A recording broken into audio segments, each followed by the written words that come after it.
Sir बोलिए sir. आदरणीय पत्रकार साहबकार बंधुओं, आप सभी का इस प्रेस कॉन्फ्रेंस में स्वागत है। ये प्रेस कॉन्फ्रेंस हम लोगों ने NMOPS बिहार टीम की तरफ से आयोजित किया है, आपको यह बताने के लिए कि बिहार में देश में जो गोल्ड पेंशन स्कीम को लेकर के आंदोलन चल रहा है, बिहार उसका एक अगली चौकी है। तो हम लोग इसको लेकर के आंदोलन चला रहे थे लगातार। न्यू पेंशन स्कीम आने के बाद आज उसका कहिए कि उस मांग का कहिए कि पूर्ति होने का समय आ गया है। आपको हम बताना चाहते हैं कि केंद्र सरकार में जब भाजपा की अटल बिहारी वाजपेयी की सरकार थी, तो उस सरकार ने जो सरकारी कर्मचारियों को पेंशन मिलता था, पेंशन योजना लागू था, उस योजना को जो यह योजना आज़ादी के समय से ही लागू था, अटल बिहारी वाजपेयी की सरकार ने उसको आते ही समाप्त कर दिया और एक नई पेंशन योजना, अंशदायी पेंशन योजना लागू किया था, जिस योजना में कर्मचारियों के वेतन से 10% की कटौती और राज्य खजाने से भी 10% की कटौती करके उसको NSDL और FRDA के माध्यम से शेयर मार्केट में लगा करके शेयर मार्केट से टैग करने की योजना लागू की। शुरू में बहुत प्रचारित किया गया था कि यह योजना जो है वो पुरानी जो पेंशन योजना है उससे भी ज़्यादा लाभदायक होगा कर्मचारियों के लिए, शिक्षकों के लिए, सरकारी कर्मचारियों के लिए। लेकिन बाद में जब इसका गहराई से अध्ययन किया गया तो पाया गया यह योजना किसी भी तरह से कर्मचारियों के लिए लाभकारी नहीं है, बल्कि यह योजना शेयर मार्केट के माध्यम से इसको टैग करने के कारण हमारा पैसा और उसका पैसा सीधे कारपोरेटों और पूंजीपतियों को ट्रांसफर करने की योजना है। हम लोगों ने कैलकुलेट किया कि अगर कोई कर्मचारी 30 साल नौकरी करता है नई पेंशन स्कीम में, तो उसको रिटायरमेंट के समय मुश्किल से 3,000, 4,000, अधिकतम 5,000 पेंशन मिलेगा। अभी हमारे बगल में बैठे हुए हैं नसरुल्ला साहब, वो आपसे बात करेंगे। ये हाई स्कूल में शिक्षक थे और जब ये रिटायर हो रहे थे उस समय इनका वेतन 80,000 रुपया है। तो पुरानी पेंशन योजना के तहत इनको 40,000 मूल पेंशन होता और उसके ऊपर से महंगाई भत्ता मिलता। लेकिन आपको जानते हो, जानकर हैरानी होगी कि 80,000 वेतन पाने वाला व्यक्ति का जो न्यू पेंशन स्कीम है, NPS योजना है, उसमें 2,100 रुपये इनका पेंशन निर्धारित है। आप समझिए कि जो प्रचार किया गया था भाजपा की सरकार के द्वारा, अटल बिहारी वाजपेयी की सरकार के द्वारा, यह पहले से जो लागू है पुरानी पेंशन योजना, उससे ज़्यादा लाभकारी होगा।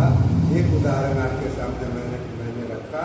और इसी तरह NPS योजना में जो भी रिटायर कर रहे हैं उनको 3,000, 2,500, 4,000, 5,000 से अधिक किसी को पेंशन नहीं मिलता।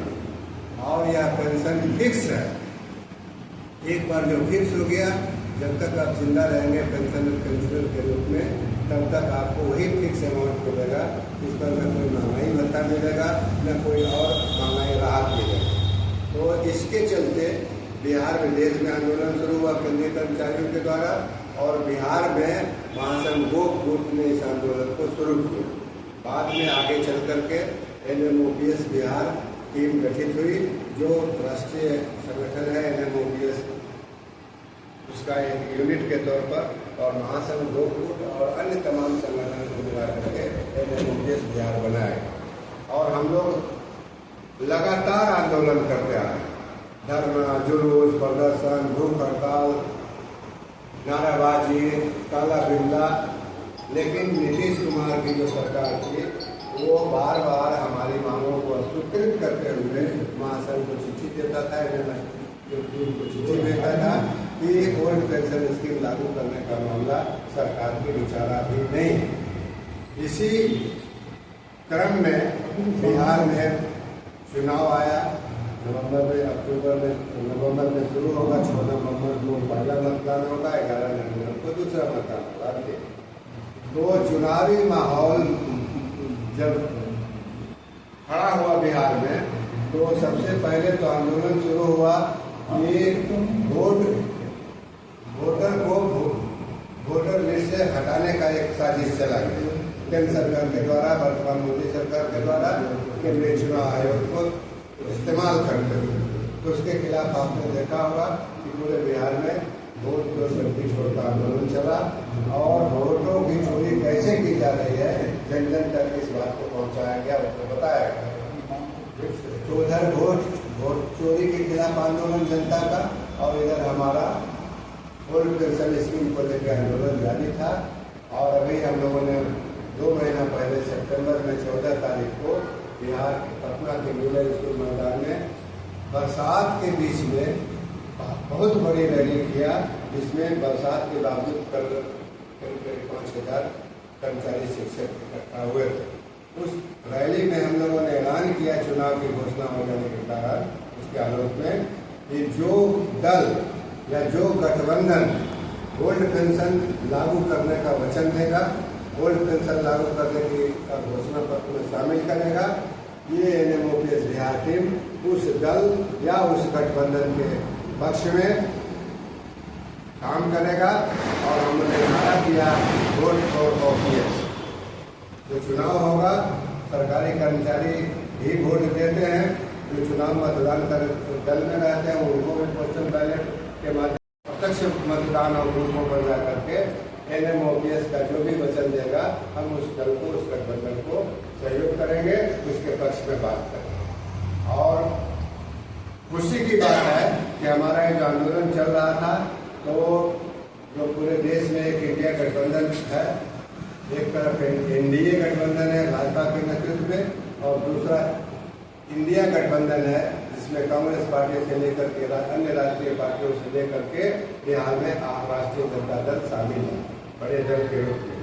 तो हमें यह जानकर खुशी हुई हम लोगों को कि कल महागठबंधन, इंडिया गठबंधन का जो घोषणा पत्र जारी हुआ, उस घोषणा पत्र में महागठबंधन ने वचन दिया है, वादा किया है कि अगर महागठबंधन की सरकार बनेगी तो हम अन्य जनता के अन्य मुद्दों के साथ साथ बिहार के सरकारी कर्मचारियों का जो मुद्दा है, मांग है ओल्ड पेंशन स्कीम लागू करने का, हम इस ओल्ड पेंशन स्कीम को लागू करेंगे।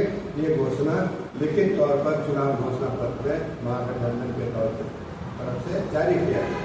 तो हमारे इस प्रमुख मुद्दे को शामिल करने के लिए हम महागठबंधन के लोगों को, उसमें शामिल तमाम दलों को आभार प्रकट करते हैं, साधुवाद देते हैं, और हम ऐलान करते हैं इस संवाददाता सम्मेलन के माध्यम से दोबारा ऐलान करते हैं कि चूंकि ओल्ड पेंशन स्कीम को लागू करने का वचन लिखित चुनावी घोषणा पत्र में जारी किया है महागठबंधन ने, तो बिहार का तमाम ओल्ड पेंशन स्कीम के वाले कर्मचारी हों या न्यू पेंशन स्कीम वाले कर्मचारी हों, इस महागठबंधन के सहयोग में चुनावी जो कार्रवाई है सहयोग करेगा। उसमें ये ऐलान करने के लिए और महागठबंधन को धन्यवाद देने के लिए हमने ये पत्रकार वार्ता आयोजित किया है। धन्यवाद।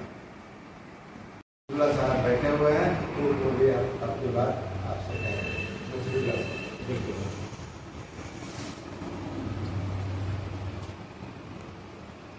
धन्यवाद आपका। ऐसा है कि सीधी बात है, बिल्कुल शॉर्ट में आपसे करते हैं सर, कि NPS का मतलब होता है नो पेंशन स्कीम, और UPS का मतलब होता है उल्टा पुल्टा पेंशन स्कीम। अटल बिहारी वाजपेयी जी ने 2004 में OPS को बंद कर दिया था, यानी ओल्ड पेंशन को बंद कर दिया, उन्होंने NPS को चालू कर दिया था। जैसा कि अभी आपको बताया कि NPS का मतलब होता है नो पेंशन स्कीम। बिल्कुल शॉर्ट में आपके सामने हम बात करते हैं।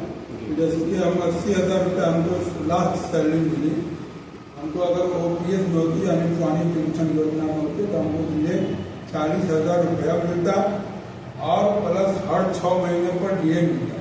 और जब हम 65 साल के होते तो 5% बढ़ता, और जब हम 80 साल के होते तो हमको 40% बढ़ता, और जब हम 90 साल के हों तो हमको 100% बढ़ के मिलता। यानी अगर हमको 90 साल में अगर हमको पेंशन मिलती है तो हमको मेरे पेंशन का दोबारा मिलता है। अब नई पेंशन में क्या सोच रही, नई पेंशन में हमको 40,000 पुरानी पेंशन मिलती, और नई पेंशन हमको सिर्फ मिलती है 2100 रुपया मात्र।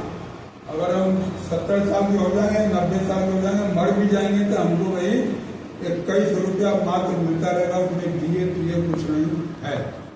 हमारा कहने का मतलब है कि ये national movement of world pension scheme जो हम लोग 2017-18 से आंदोलन चला रहे हैं, और यहाँ दिल्ली में जो हम लोगों की रैली हुई थी 1 अक्टूबर 2023 को, वो अद्वितीय रैली थी।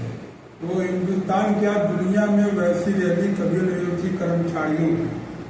हमारा कहने का मतलब है कि सभी जी ने फिर हमसे वादा किया है कि हम आपको पुरानी पेंशन देंगे।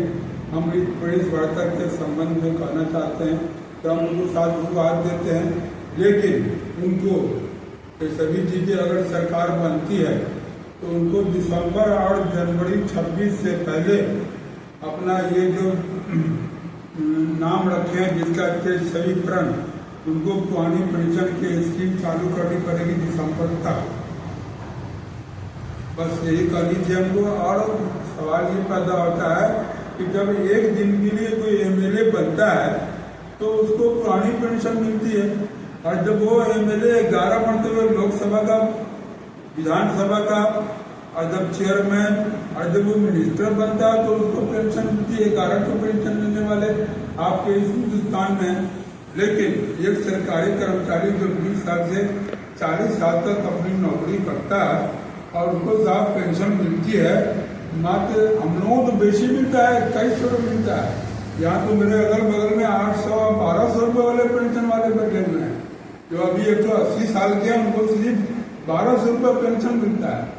बड़े अफसोस की बात यह है, हम तो गर्भवत होकर प्रार्थना करते हैं, आग्रह अनुरोध निवेदन करते हैं कि बिहार में पुरानी पेंशन को चालू किया जाए, जैसा कि 6 स्टेट में NMOPS ने चालू करवाया है, उसी तरह से बिहार में भी चालू करवाई दी जाए पुरानी पेंशन को। बस बहुत बहुत धन्यवाद आपका, बहुत बहुत नमस्कार। Wow.